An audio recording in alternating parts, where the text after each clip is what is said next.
चलिए शुरू करते हैं हमारा क्वेश्चन नंबर 40। क्वेश्चन नंबर 40 क्या कह रहा है? In an agricultural experiment a solution containing 1 mole of radio active material. आगे छोड़ दो, हमारे पास क्या दे रखा है? कंटेन कर रहा है, solution contain 1 mole of radio active material. क्या दे रखा है? रेडियो एक्टिव मटीरियल है, रेडियो एक्टिव मटीरियल कितना है?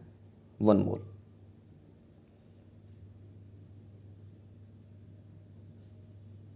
देखो ज़्यादा नहीं, जहाँ तक जो क्वेश्चन दे रखी है स्टेटमेंट उसको सोल्व करते चलो। पहले क्या दे रखा है? रेडियो एक्टिव मटीरियल 1 मोल। अब आपको पता है 1 मोल कितना होता है? कैसे आता है? Given mass bye molecular mass, हमारे पास मोल आ जाते हैं।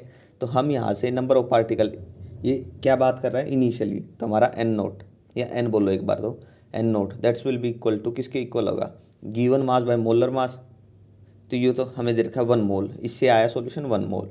तो हम क्या करते थे? एवोगैड्रो नंबर से मल्टीप्लाई कर देते थे, 6.022 इंटू 10⁻23। तो इनिशियल नंबर ऑफ एटम की हम बात कर सकते हैं, एन नोट कितना हो गया? एन नोट 6.022 इंटू 10⁻23, ये हो गया इनिशियल। ठीक है, एन नोट हो गया। अब इसके बाद आगे क्या गिवन है इन्होंने? Half life time. Half life time दे रखा है, कितना दे रखा है? 14.3 डेज। तो लिख लेते हैं हाफ लाइफ टाइम 14.3 डेज। अब देखो, अगर मैं इसको कन्वर्ट करता हूँ किस में? सेकंड में कन्वर्ट कर लेता हूँ इसको, कितना आएगा? मल्टीप्लाई कर लेना। 1 डे 24 आवर, 1 आवर 60 मिनट और 1 मिनट 60 सेकेंड। तो हाफ लाइफ टाइम पीरियड कितना हो गया? 1.23 इंटू 10⁻6 सेकेंड, 10⁻6 सेकेंड इतना आएगा। ठीक है, हाफ लाइफ टाइम आ गया आपके पास। अब देखो हाफ लाइफ टाइम आ गया आपके पास, तो हाफ लाइफ टाइम से मैं क्या निकाल सकता हूँ? इसका डी के कॉन्स्टेंट निकाल सकता हूँ। हाफ लाइफ टाइम क्या होता है? 0.693 बाय लेमडा होता है। तो मेरा लेमडा क्या होता है? Decay constant, that's will be equal to 0.693 divided by half life time. अब देखो 0.693, हाफ लाइफ टाइम कितना है? ऊपर ही हमने निकाला है 1.23 इंटू 10⁻6, इससे डिवाइड कर दो, आपका डी के कॉन्स्टेंट आ जाएगा। क्या आएगा डी के कॉन्स्टेंट? कैलकुलेट करते हैं। Lambda will be equal to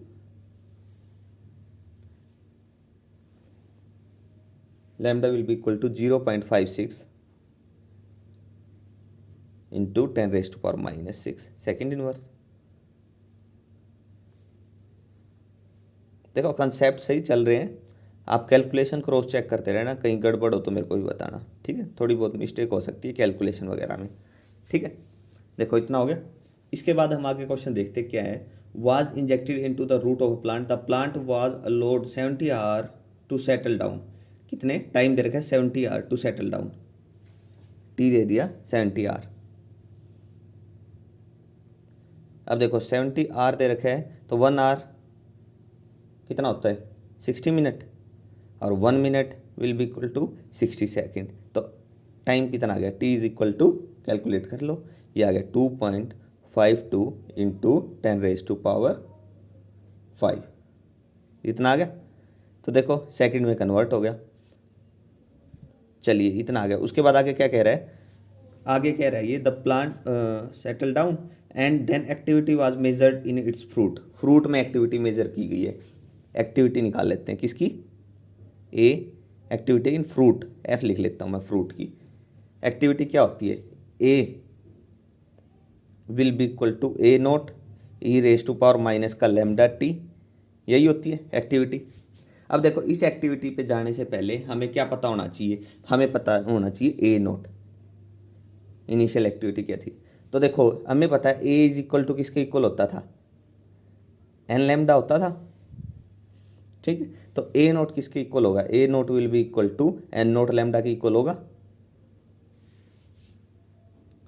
तो यहाँ से हम क्या निकालते हैं, ए नोट निकाल लेते हैं। A naught will be equal to, N naught की वैल्यू कितनी गिवन है, ऊपर ही निकाली है हमने, 6.022 इंटू 10⁻23। और लैम्डा की वैल्यू क्या गिवन है, यहाँ से कैलकुलेट की थी, 0.56 इंटू 10⁻⁻6 होगी। तो यहाँ से आप कैलकुलेट कर लोगे। तो ए नोट आ गया हमारे पास 3.37 इंटू 10⁻17। ये आ गया डिसइंटीग्रेशन पर सेकंड। हम इसको क्या कर लेते हैं, क्यूरी में कन्वर्ट कर लेते हैं। 1 curie is equal to 3.7 into 10⁻10, इससे डिवाइड कर देंगे तो हमारा ए नोट आ जाएगा, ठीक है, क्यूरी में। तो ए नोट किसके इक्वल आ गया, that's will be equal to, इसको डिवाइड करना, ये आ जाएगा 9.108 इंटू 10⁻6, ठीक है, हो गया यहाँ तक। अब आगे देखो, ए नोट आ गया आपके पास, हमें क्या निकालना है, हमें तो एक्टिविटी देखनी है फ्रूट की।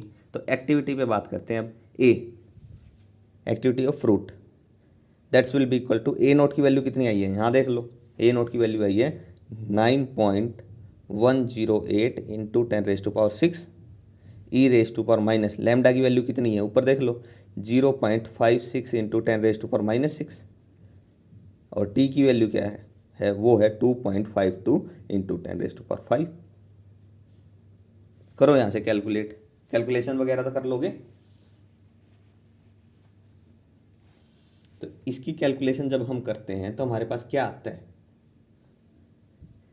Activity of fruit, that's will be equal to 9.108 into 10⁻6 e raise to power, इसको कैलकुलेट करते हैं तो हमारे पास आता है माइनस का 0.14112, ये आती है निकल के हमारे पास वैल्यू आ गई। तो अब यहाँ से क्या होगा, यहाँ से ए एक्टिविटी ऑफ फ्रूट क्या होगी, A F that's will be equal to 9.108 into 10⁻6, और इसकी एक्सपोनेंशियल की कैलकुलेट करते हैं, कितना आता है, ये आता है मेरा 0.868। कैलकुलेटर वगैरह में चेक कर लेना, ठीक। तो यहाँ से सब कैलकुलेशन करने के बाद मेरे पास एक्टिविटी ऑफ फ्रूट आ जाएगी, ये आएगी 7.905 इंटू 10⁻6, हो गया। तो एक्टिविटी ऑफ फ्रूट हमारी निकल के आ गई है। यहाँ तक तो कोई समस्या नहीं होगी। अब देखो यहाँ तक हो गया, क्वेश्चन आगे क्या कह रहा है, अब कह रहा है if the activity measured by 1 micro curie what % of the activity is transmitted from the root to the fruit, root से फ्रूट तक कितनी एक्टिविटी ट्रांसमिट की गई है, ठीक है। तो इसका परसेंटेज निकाल लेते हैं, percentage fraction of activity transmitted लिख लेते हैं, परसेंटेज एक्टिविटी नहीं, परसेंटेज फ्रैक्शन या fraction, percentage fraction of activity transmitted कितनी होगी वो हम कैलकुलेट कर लेंगे यहाँ से। एक्टिविटी ट्रांसमिटेड, थोड़ा बहुत अगर बाहर का नॉइस है तो यार एडजस्ट करना, कोशिश है मेरी कम से कम हो, लेकिन फिर भी थोड़ा बहुत होता ही रहता है। Percentage fraction of activity transmitted कितनी होगी, हमें बताया activity divided by activity of fruit, 1 micro curie है तो मतलब 10⁻6 divided by activity of fruit कितनी है, 7.905 इंटू 10⁻6, कितने परसेंट में निकालना है, इंटू 100 कर दो, इसको कैलकुलेट कर लो, वैल्यू आ जाएगी आपकी, कितनी आएगी, ये आएगा नियरली 0.126 इंटू 10⁻10, इतना परसेंट, ठीक है। ये आएगा हमारा क्वेश्चन नंबर 40 का सॉल्यूशन। तो क्वेश्चन 40 हो गया। देखो क्या था हमारे पास, रेडियो एक्टिव मटेरियल दे रखा था 1 मोल, तो तो उससे 1 मोल से n नोट निकाल सकते हो, n नोट आ गया तो हमारा a नोट निकाल सकते हो। हमें a निकालना है तो यहाँ लैम्डा हाफ लाइफ टाइम दे रखा है, तो आप डी के कांस्टेंट निकाल सकते हो, टी आपको गिवन है तो सारा डाटा आप कैलकुलेट कर सकते हो। ठीक है, कहीं से कुछ समझ नहीं आए तो कमेंट में ज़रूर पूछ लेना। चलिए नेक्स्ट क्वेश्चन पे बात करते हैं, क्वेश्चन नंबर 40 नहीं 41।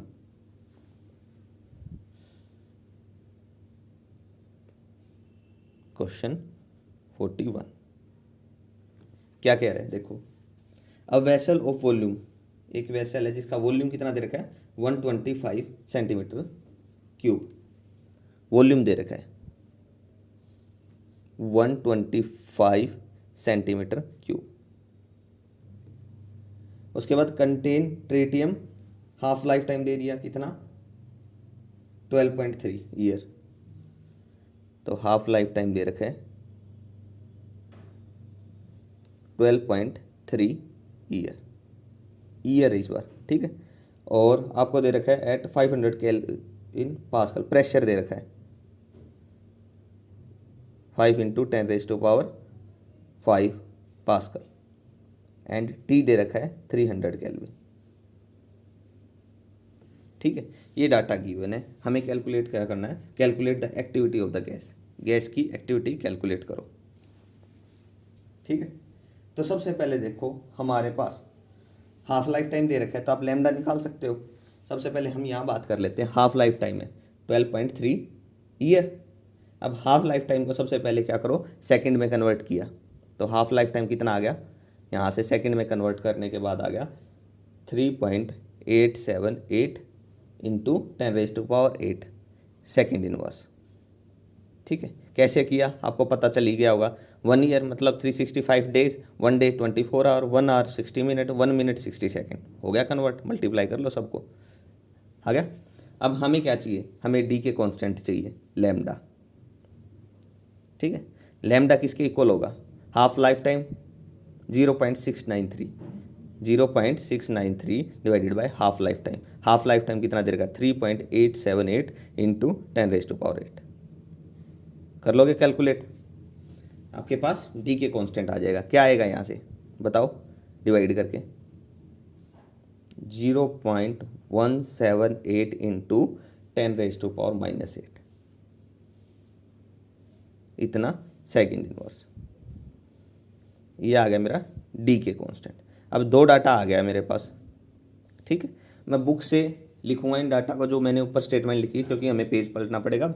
ठीक है, तो मैं थोड़ा कंसेप्ट यहाँ से ही बताता हूँ एक बार। आइडल गैस इक्वेशन क्या होती है, हमें तो एक्टिविटी ऑफ द गैस निकालनी है। Idol gas off equation PV = nRT, क्या होती है PV = nRT, तो यहाँ से R होता है universal gas constant, T temperature दे रखा है, P दे रखा है, प्रेशर दे रखा है, वॉल्यूम दे रखा है, सब दे रखी है, तो मैं N निकाल लेता हूँ।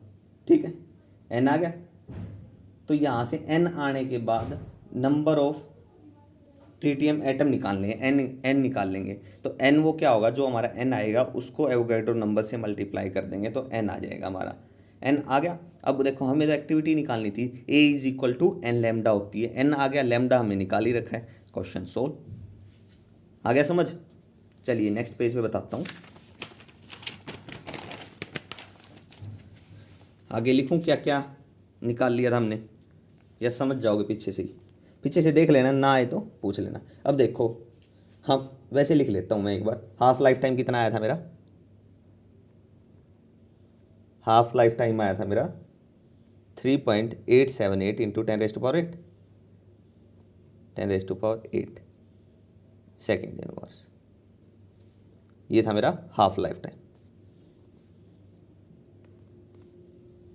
अब डी के कांस्टेंट कितना आया था, लैम्डा, डी के कांस्टेंट कितना आया था चेक करो बताओ, वो आया था 0.178 शायद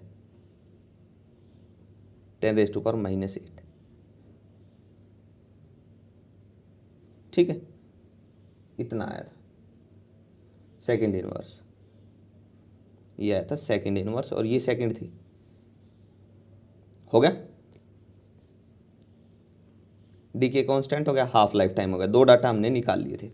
अब देखो हमारे पास, हमें तो ए निकालना है, क्या निकालना है, एक्टिविटी, ए हमें निकालना, क्वेश्चन में हमें ए निकालने के लिए बोला गया है।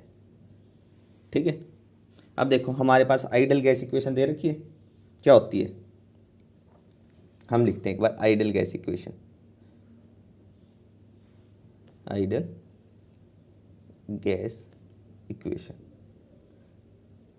या ला बोलो, ideal gas law, P V is equal to n R T होता है। तो n is equal to P V by R T हो जाएगा, P V by R T हो गया। चलो पी प्रेशर कितना था, 5 इंटू 10⁵ पास्कल था। वॉल्यूम कितना था, 125 सेंटीमीटर की क्यूब थी, मीटर में कर लेते 12⁻⁻6 आ जाएगा। ठीक है भाई, चलिए आर होता है यूनिवर्सल गैस कांस्टेंट, जिसकी वैल्यू क्या होती है वो बता दो। वो होती है 8.314, ये होती है।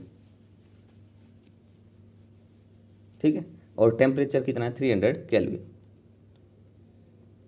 हो गया, चलिए कैलकुलेट कर लोगे अब तो। एन की वैल्यू यहाँ से बता देना कैलकुलेट करके कितनी आएगी। वो आएगी 2.505 इंटू 10⁻²। एन की वैल्यू आ गई। अब देखो आपके पास एन की वैल्यू आ गई है, हमें तो ए निकालना है। A activity is equal to N lambda होती है। ठीक है, तो हमारे पास एन चाहिए मेरे को। एन किसके इक्वल आएगा, N will be equal to N times of Avogadro number से मल्टीप्लाई कर लो, आपके पास एन की वैल्यू आ जाएगी। एन कितना है, 2.505 इंटू 10⁻² और एवोगैड्रो नंबर की वैल्यू क्या होती है, 6.022 इंटू 10⁻23। तो एन की वैल्यू कैलकुलेट कर लोगे, यहाँ से हो जाएगी। एन की वैल्यू कैलकुलेट कितनी आएगी, 15.08 इंटू 10⁻21 हो गया। चलिए एन की वैल्यू आ गई, हमें तो एक्टिविटी निकालनी है, मतलब कि ए निकालना है। ए इज इक्वल टू होता है हमारा एन लैम्डा। ए निकालना है, एन की वैल्यू कितनी आई है, 15.08 इंटू 10⁻21 और लैम्डा की वैल्यू क्या है हमारे पास, ऊपर से चेक कर लो, 0.178 इंटू 10⁻⁻8। कैलकुलेट करके ए की वैल्यू बता दो क्या आएगी।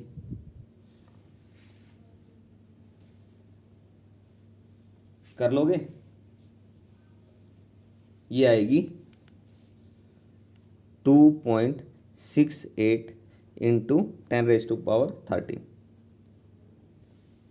होगी। अब देखो ये एक्टिविटी आ गई। अब इसको मैं क्या करूं, अगर क्यूरी में कन्वर्ट करना है तो इसको डिवाइड कर देता हूं मैं 3.7 इंटू 10⁻10 से,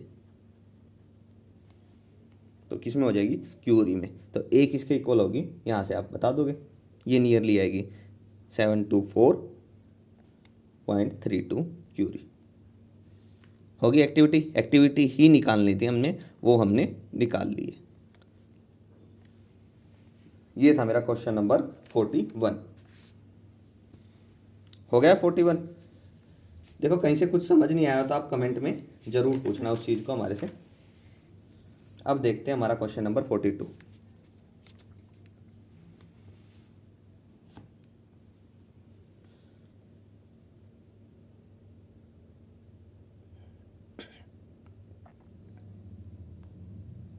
का क्वेश्चन क्या कह रहा है, हमें दे रखा है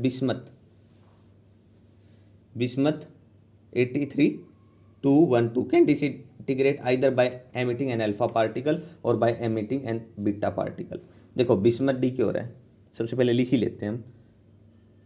बिस्मथ 83-212 एमिट कर रहा है अल्फा पार्टिकल। अब अल्फा पार्टिकल एमिट कर रहा है तो देखो अल्फा पार्टिकल एमिट किया मैंने, इसने मान लिया अल्फा पार्टिकल एमिट किया। अल्फा पार्टिकल मतलब हीलियम एटम, हीलियम मतलब 2 इसमें से माइनस करने, 4 इसमें से माइनस करने। तो 2 अगर इसमें से माइनस करता हूँ तो क्या बचता है, 81 किसका होता है, 81 किसका होता है, थैलियम का, TH। तो 81 थैलियम हो गया। और मास में से कितने सब्ट्रैक्ट हो जाएंगे, 4 सब्ट्रैक्ट हो गए तो कितना बच गया, 208, 208। ये हो गया अल्फा डीके। और क्या हो रहा है, बीटा डीके हो रहा है। तो बीटा डीके अगर बिस्मथ में से बीटा डीके हुआ 83, 2, 1, 2। अब देखो बीटा डीके हो रहा था, ठीक है। अगर और वो भी बोला beta negative decay, beta negative decay तो Z+1 होता था, प्लस इलेक्ट्रॉन होता था, plus antiparticle antineutrino होता था, ठीक है। तो Z+1 किया तो ये सॉरी बिस्मथ नहीं होगा, प्लस क्या आएगा, इलेक्ट्रॉन प्लस एंटी न्यूट्रिनो। तो ये पार्टिकल में Z+1 होगा, Z+1 मतलब 82 नहीं 83 था ना, 83 था तो 84 होगा, 84 और 212 में कोई चेंज ही नहीं होगा। तो ये क्या हो जाएगा, पोलोनियम बनेगा, PO 84 और 212 ये बनेगा, ठीक है। ये डीके हो गया। अब देखते हैं आगे क्वेश्चन क्या कह रहा है, write the two equation showing the product of the decay. तो ये डीके हो गया, ये मेरा ए पार्ट का आंसर हो गया, 42 का ए पार्ट हो गया। इतना ही बोल रहा था इसने ए पार्ट में। उसके बाद देखो probability of disintegration by alpha and beta decay are in the ratio. B part देखो, the probability of disintegration by alpha and beta decay are in the ratio. Probability दे रखी है अल्फा एंड बीटा डीके की, ratio alpha by beta मतलब ratio दे रखा 7:13 मतलब 7/13, ठीक, ये बोल दिया। आगे देखते हैं क्या कह रहे हैं, the overall half life of bismuth is 1 hour. Bismuth का हाफ लाइफ कितना है, 1 आवर। तो half life time 1 hour, 1 hour मतलब 60 मिनट, 1 मिनट मतलब 60 सेकेंड, मतलब 3600 सेकेंड हो गया टोटल, ठीक है। हाफ लाइफ टाइम किसका दे रखा है, ये हाफ लाइफ टाइम बिस्मथ का हो गया। आगे क्या कह रहा है देखो, आगे कह रहा है ये, if 1 gram of pure bismuth is taken at 12 noon. हमारे पास कितनी है टोटल बिस्मथ, 1 ग्राम है, ठीक है। अब देखो what will be the composition of this sample at 1 PM the same day. अब 12 नून पे हमारे पास क्या ग्राम, 1 ग्राम थी, और 1 बजे क्या हो जाएगी, मतलब 1 घंटा में कितना हो रहा है, हाफ डी के हो रहा है। तो हमारे पास कितनी अमाउंट बिस्मथ की प्रेजेंट होगी उस टाइम पे 1 घंटे बाद, वो होगी 0.5 ग्राम। तो अमाउंट ऑफ बिस्मथ प्रेजेंट कितनी होगी, 0.5 ग्राम। कितने, एट t=1 आवर पे, 1 घंटा होने के बाद। क्योंकि देखो स्टार्टिंग में तो वो 1 ग्राम थी, लेकिन 12 बजे वो 1 ग्राम थी, तो 1 बजे कितने होगा, क्योंकि हाफ डी के टाइम कितना है, 1 घंटा है, तो हाफ डी के हो जाएगी। तो मतलब 1 में से आधा गया, कितना बचा, आधा बच गया, तो मतलब 0.5 ग्राम हमारे पास बच गई 1 बजे, ठीक है। तो चलिए आगे देखो, प्रोबेबिलिटी कितनी दे रखी है आपको, 7:13। ये हमारी क्या है, प्रोबेबिलिटी दे रखी है, लिख लेते हैं चलो। प्रोबेबिलिटी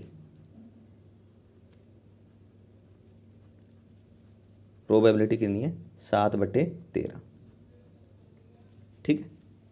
अब देखो 7 कितनी है, 7/अल्फा डी के हो रहा है, अल्फा बाय बीटा डी के है 7/13,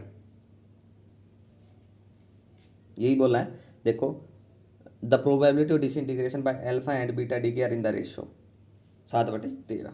तो मतलब कि अगर मैं कह दूं मेरे पास 7/13 मतलब 7 + 13 कितना हुआ, तो टोटल होगा 20। तो हमारे पास 20 ग्राम ऑफ बिस्मथ है अमाउंट, ठीक है, 20 ग्राम। अगर मैं कहूँ मेरे पास 20 ग्राम ऑफ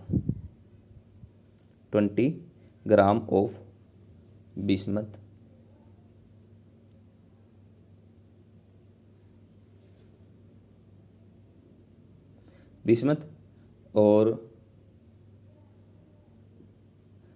थैलियम फॉर्म्ड क्या है, TH लिख लेते हैं, थैलियम फॉर्म्ड कितनी होगी, वो कितनी होगी। देखो अल्फा वाले में क्या था, थैलियम, बीटा वाले में ये पोलोनियम, यही था।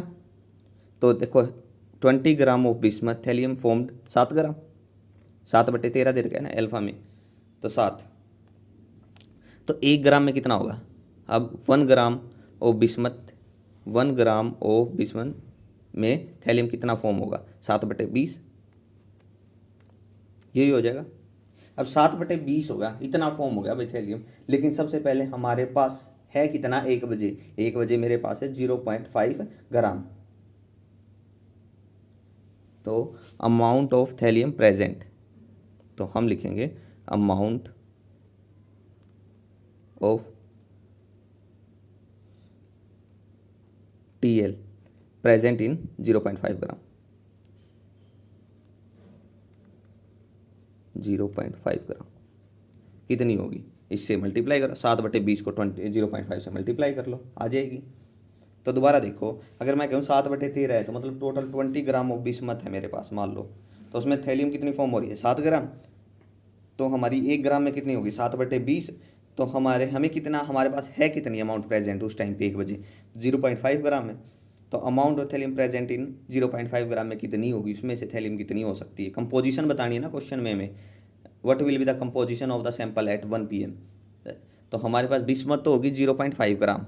अब बतानी है थैलियम कितनी होगी? 0.5 को मल्टीप्लाई कर देंगे 7/20 से, तो वो आ जाएगी आपके पास। करो आगे।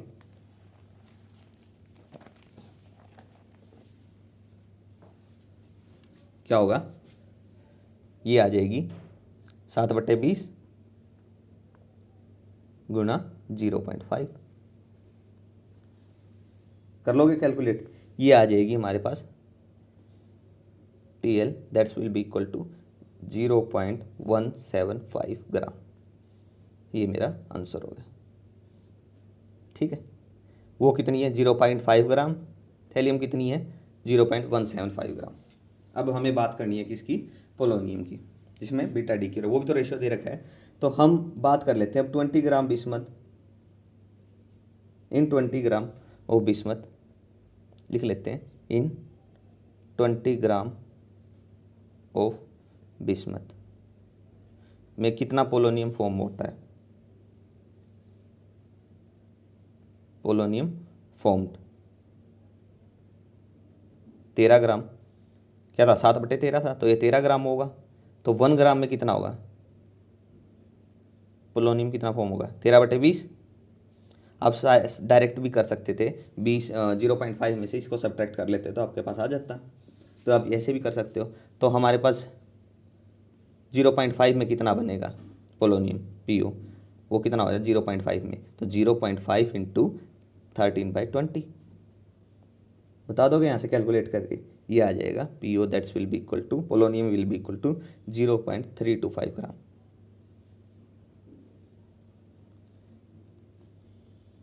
हो गया? ये था मेरा क्वेश्चन नंबर 42। सिंपल था, ज़्यादा मुश्किल नहीं है, थोड़ा हाँ कंसेप्ट को समझना है बस, और कुछ भी नहीं है क्वेश्चन में, ज़्यादा टिपिकल वाली चीज़ें कुछ भी नहीं है इसमें। थोड़ा अंडरस्टैंड करो और कर दो क्वेश्चन को सोल्व, और कहीं से कुछ समझना है तो पूछ लो भाई। ठीक है, चलिए नेक्स्ट क्वेश्चन पे बात करते हैं। हमारा क्वेश्चन नंबर 43। थोड़ा टेढ़ा लग रही है मेरे को।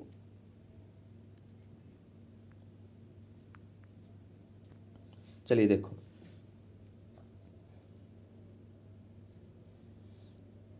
क्वेश्चन 43 क्या कह रहा है? अ सैंपल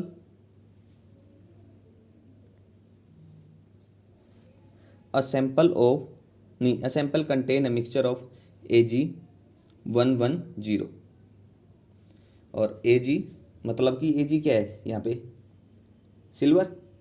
ठीक है, isotope each having an activity of, activity दे रखी है इतने 8 इंटू 10⁻8 डिसइंटीग्रेशन पर सेकेंड। तो Ag is now to have large half life Ag110। The activity A is measured as a function of time, the flowing data are obtained activity. तो ये ऊपर दे रखी है, ये हमारी इनिशियल एक्टिविटी है, A0 given है। ठीक है, A0 किसके इक्वल है? 8 इंटू 10⁸, ये दे रखा है।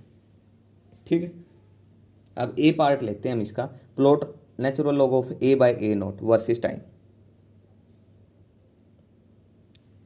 थोड़ी ही आपको टेबल दिख रही होगी, देखो यहाँ टाइम है, यहाँ एक्टिविटी है, आगे फिर टाइम है, उसके बाद फिर एक्टिविटी है। कैसे निकालना है हमें? तो चाहिए सबसे पहले क्या चाहिए, हमें चाहिए natural log of A by A note.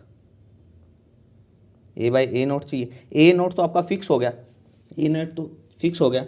हमें क्या चाहिए? ए चाहिए। ए की वैल्यू हमें दे ही रखी है, तो नेचुरल लॉग ऑफ कितना दे रखा है? 11.799 इंटू 10⁻9 नहीं 8 डिवाइडेड बाय 8 इंटू 10⁻8। तो 8 से 10⁻8 कैंसिल हो जाएगा, इसलिए मैं सिर्फ इसको इतना ही लिख रहा हूँ। तो यहाँ से इसकी वैल्यू कैलकुलेट कर लोगे आप, हो जाएगी। आगे फिर as it is next part के लिए करेंगे।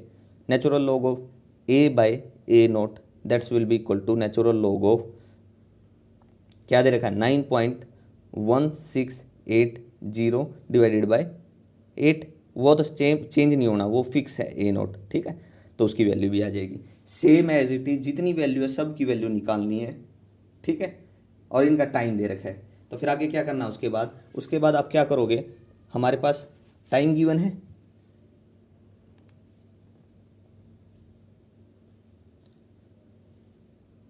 यहाँ हमारा टाइम है, ठीक है। और यहाँ क्या आएगा? Natural log of A by A note.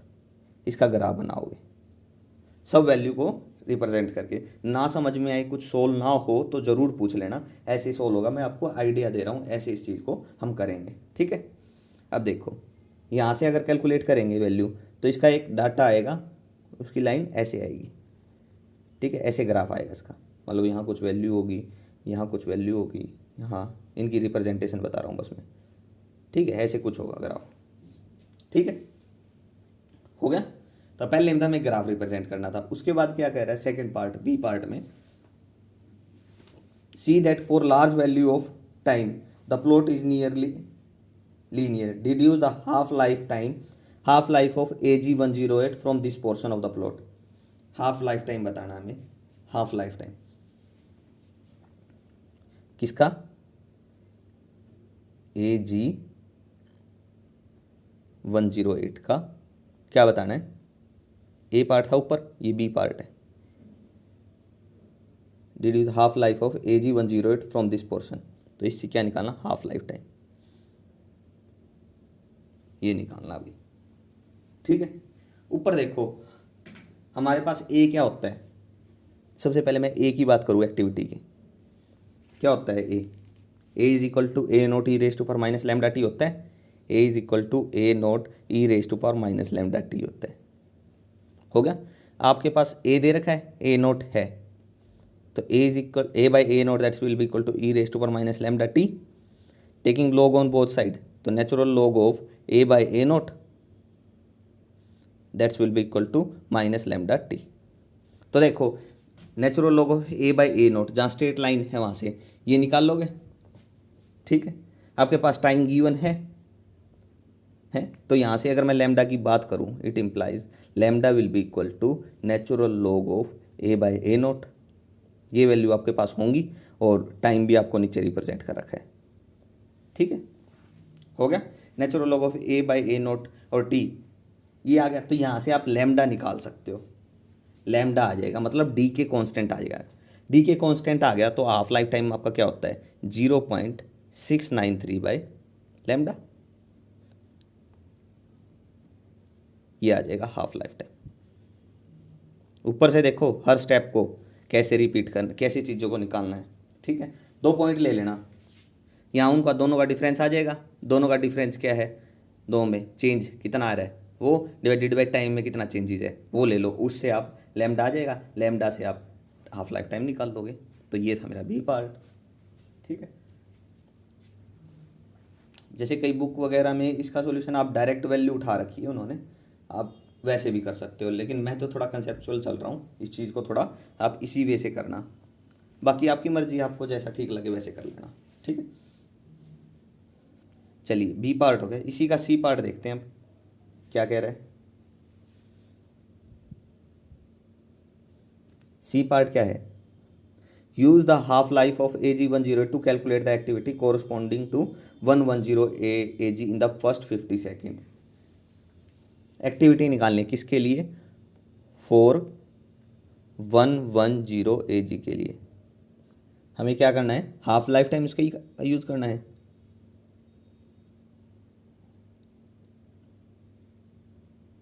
हाँ, use a half life of, उसी का हाफ लाइफ टाइम यूज़ करना है। ठीक है, तो देखो सबसे पहले ए इज इक्वल टू क्या होता है, ए नोट ई रेस टू पर माइनस लैम्डा टी, ये होता है। हमें क्या निकालना है, हमें तो एक्टिविटी ही निकालनी है। अब देखो ए नोट की वैल्यू कितनी है ऊपर, 8 × 10⁻⁸, ये तो फिक्स थी। ई रेस टू पर माइनस लैम्डा, लैम्डा टी कितना बोला है 50 सेकेंड, तो 50 लिख लो। ठीक है, और लैम्डा हाफ पीछे ऊपर वाला का यूज़ करोगे तो आपके पास ए की वैल्यू आ जाएगी, मतलब कि एक्टिविटी की वैल्यू आ जाएगी। तो ये था मेरा सी पार्ट, ऐसे सी पार्ट करना है।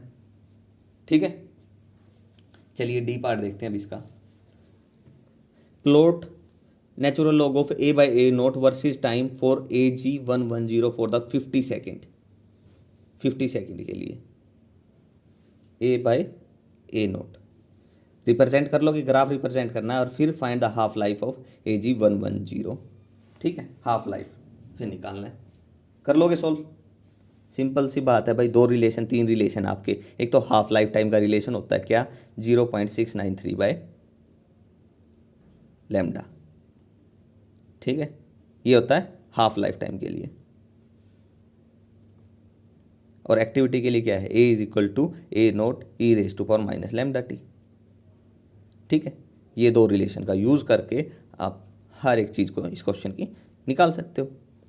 बस ये दो रिलेशन थे। अब देखो जैसे डी पार्ट है, plot natural log of A by A note versus time for AG110 for the first 50 second.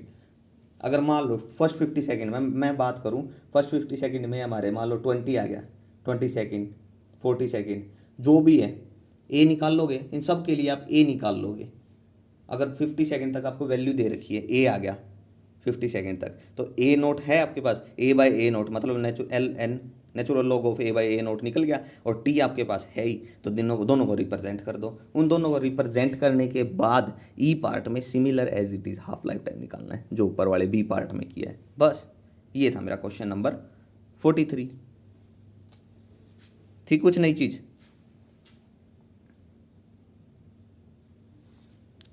कुछ भी नया नहीं था। चलिए देख लेना, कुछ समझ नहीं आया तो ज़रूर पूछना। हम नेक्स्ट क्वेश्चन पे बात करें।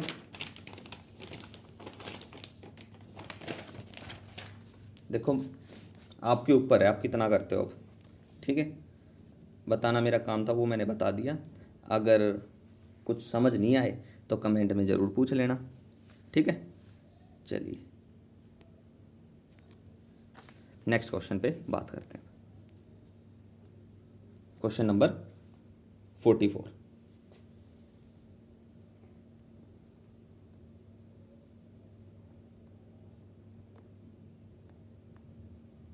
ऐसे ही लग रहे होंगे, बिल्कुल इजी क्वेश्चन है। ठीक है ना, चलो देखो अब पहले नेक्स्ट क्वेश्चन देखो। ह्यूमन बॉडी एक्सक्रीट्स यानी कि रिमूव्स बाय वेस्ट डिस्चार्ज और sweating ETC a certain material by a law similar to radioactive technetium is injected in some form in a human body. देखो टेक्टीनियम इंजेक्ट किया गया human body में, the body exert half the amount of 25 hour. तो मतलब जब जैसे ही टेक्टीनियम inject किया some form, कुछ फॉर्म में, ठीक है, तो वो एक्सक्रीट करती है हाफ द अमाउंट 24 आवर में। कितने टाइम में, 24 आवर। तो अब देखो सबसे पहले तो हम लिख सकते हैं, टाइम टेकन ले सकते हैं किसके लिए, बॉडी के लिए, to excrete half the amount. तो लिख लो time taken by the body to excrete half the amount, half the amount मतलब कि कितना, T1 ले लेता हूँ, इसको T ले लेता हूँ, हाफ अमाउंट T1 ले लिया 24 आवर। ठीक है, उसके बाद आगे क्या कह रहे हैं, a patient is given an injection, एक इंजेक्शन दे दिया, वो भी यही रख रहा है, तो उसके this isotope is radioactive with half life of 6 hour, उसके लिए 6 आवर थी। ठीक है, तो हम हाफ लाइफ हो गया ऊपर, और half life of radioactivity के लिए, रेडियो एक्टिव आइसोटोप के लिए half life of radioactive isotope, radioactive isotope.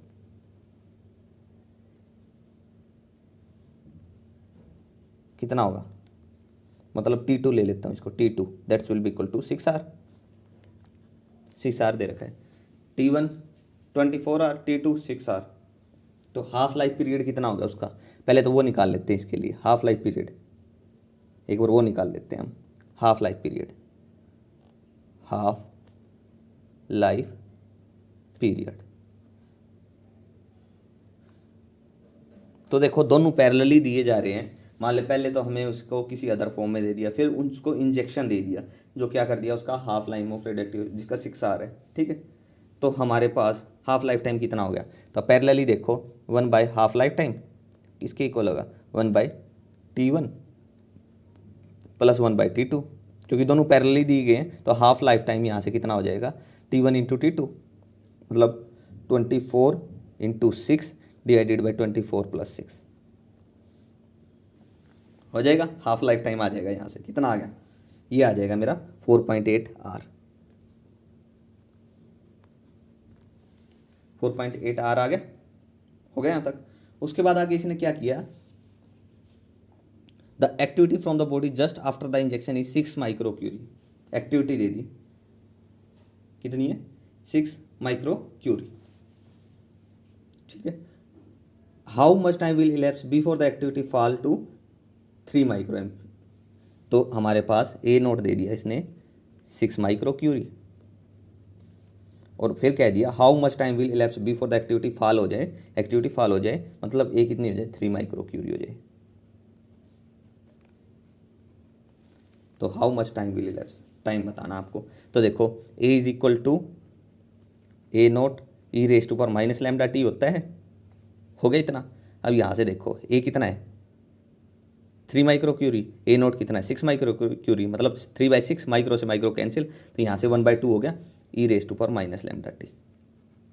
It implies taking natural log on both side, तो lambda t that's will be equal to natural log of 2, क्यों log 1 3/2 मतलब 1/2, log 1 0 होता है, यानी कि log m by N की form लगेगी, m by N मतलब log m minus log n, log m मतलब log 1 0 और log 2 आपको पता ही है। अब यहाँ से लैम्डा किस t निकालना में, लैम्डा किसके इक्वल होता है 0.693 बाई हाफ लाइफ टाइम। अब देखो 0.693 किसकी वैल्यू, log 2 की वैल्यू होती है, तो हम यहाँ से मल्टीप्लाई डिवाइड में, तो natural log of 2 divided by 0.693 मतलब नेचुरल log ऑफ 2 और divided by half life time मतलब 4.8R।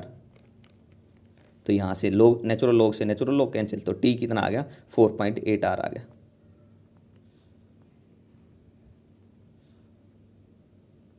ठीक है, ये मेरा आंसर हो गया क्वेश्चन 44 का।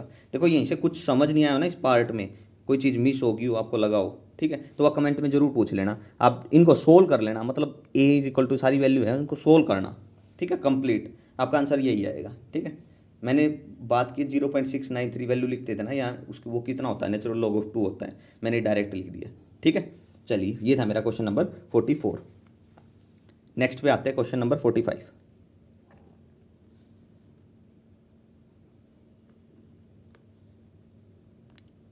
क्वेश्चन को आप बुक से रीड करना, ए चार्ज कैपेसिटर वाला क्वेश्चन है ये। ठीक है, तो इसमें देखो क्या बोल रहा है, find the value of R for which the ratio of electrostatic field energy stored in the capacitor to the activity of radioactive sample. Electrostatic field energy, सबसे पहले एनर्जी की बात करता हूं मैं। एनर्जी कैपेसिटर में बात की, ई इज इक्वल टू किसके इक्वल हो 1/2 C V square, V potential है, सी कैपेसिटर, इतनी होती है energy, E is equal to 1/2 C V square. अब देखो क्या हो रहा है, discharge capacitor is discharge through a resistor, तो हमारा क्या हो रहा है डिस्चार्जिंग ऑफ कैपेसिटर है, किसके थ्रू आर के थ्रू, तो वोल्टेज क्या होगी डिक्रीज होगी एक्सपोनेंशियली, तो वी किसके इक्वल होगी, देखो चार्जिंग और डिस्चार्जिंग के केस लेना है, यहाँ डिस्चार्जिंग का केस है, तो वोल्टेज एक्सपोनेंशियली डिक्रीज होगी, वो क्या होगी V is equal to V naught e raise to power minus का टी बाई टाउ, टाउ क्या है टाइम कॉन्स्टेंट, यह किसके इक्वल होगा आर सी के इक्वल होगा। Tau is equal to R C. ठीक है, तो पुट करो v is equal to V naught e raise to power minus का t बाय आर सी। ठीक है, तो यहाँ से कितना आ जाएगा, c का स्केयर करना है, मतलब v का स्केयर किया तो यहाँ से एनर्जी क्या होगी, एनर्जी 1/2 सी वी स्केयर। तो एनर्जी की बात कर लेता हूँ, तो 1/2 सी वी नोट का square e raise to power minus का टी बाय माइनस का 2t, 2 टाइम से मल्टीप्लाई भी होगा बाय आर सी। हो गया। अब यहाँ से देखो 1/2 सी वी स्केयर एनर्जी है, तो मैं इसको लिख लेता हूँ E is equal to E naught e raise to power minus का t 2t by R C. यही होगी। मैं क्वेश्चन लिख रहा हूँ डायरेक्ट, जो दे रखे हैं इसमें स्टेटमेंट, मैं पूरा प्रॉपरली नहीं लिख रहा, सॉल्यूशन बता रहा हूँ आपको, डायरेक्ट थोड़ा ध्यान रखना इस चीज़ का। ठीक है, अब देखो एक्टिविटी के लिए क्या होता है, ये एनर्जी आ गई। अब एक्टिविटी के रिलेशन क्या होता है, A is equal to A naught e raise to power minus lambda T.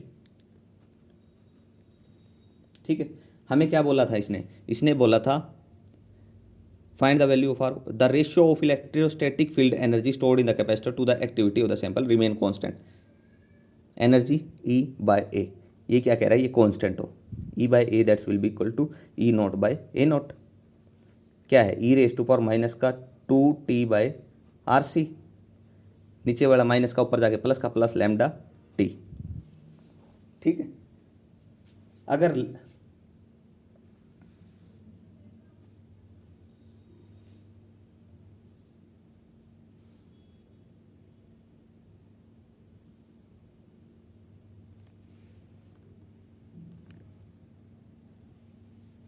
देखो कई बार जल्दबाजी में क्वेश्चन में गड़बड़ हो जाती है। अब यहाँ पे देखो क्या किया, डी के कॉन्स्टेंट का केस था ना, तो e raise A is equal to A naught e raise minus का टी बाय टाउ होगा। ठीक है,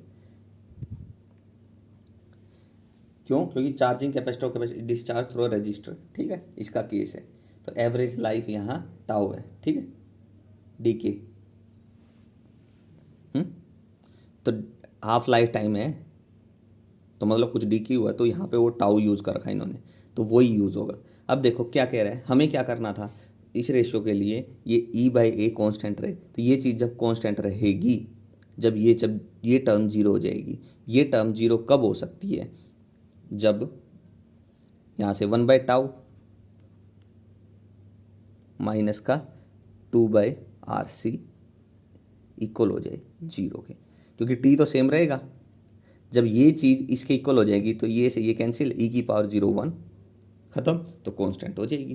तो यहाँ से अगर मैं बात करूँ तो माइनस प्लस का, तो 1/टाउ इज इक्वल टू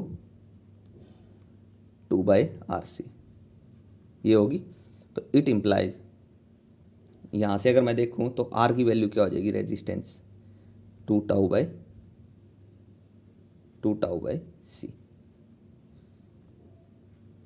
ठीक है, ये मेरा इस क्वेश्चन का आंसर होगा। ठीक है, इस क्वेश्चन में थोड़ी बहुत कमी रही हो क्योंकि थोड़ा टाइम कम था, देख लेना। अगर कोई प्रॉब्लम आए, कुछ समझ नहीं आए तो कमेंट में ज़रूर पूछना इस चीज़ को। ठीक है, कोई दिक्कत नहीं है, बस ये थोड़ा ध्यान रखना। ये क्या था, डीके हो रहा था, डीके रेट है average life time, radioactive sample decay with an average life time tau है, हाफ लाइफ टाइम, और डीके कांस्टेंट होता है ना लैम्डा, तो यहाँ टाउ है तो वो 1/टाउ। ठीक है, तो ये e raise to one minus का टी बाई टाउ जो ऊपर यूज होगा, v is equal to V naught e raise to one minus का टी बाई टाउ है। तो ऐसे ही एक्टिविटी क्या हो जाएगी, A is equal to A naught e raise to one minus t by tau. ठीक है, चलिए आज के लिए इतना ही काफ़ी है, बाकी क्वेश्चन हम नेक्स्ट लेक्चर में देखेंगे। कोशिश रहेगी नेक्स्ट लेक्चर में हम कवर कर लें चैप्टर को। थोड़े क्वेश्चन ज़्यादा रहते हैं, हो ना पाए क्या पता, लेकिन लास्ट के क्वेश्चन है उनमें सिंपल सेम कंसेप्ट है, मैं एक क्वेश्चन बता दूंगा, बाकी आप उसके अकॉर्डिंग देख लेना। ठीक है, ओके, थैंक यू।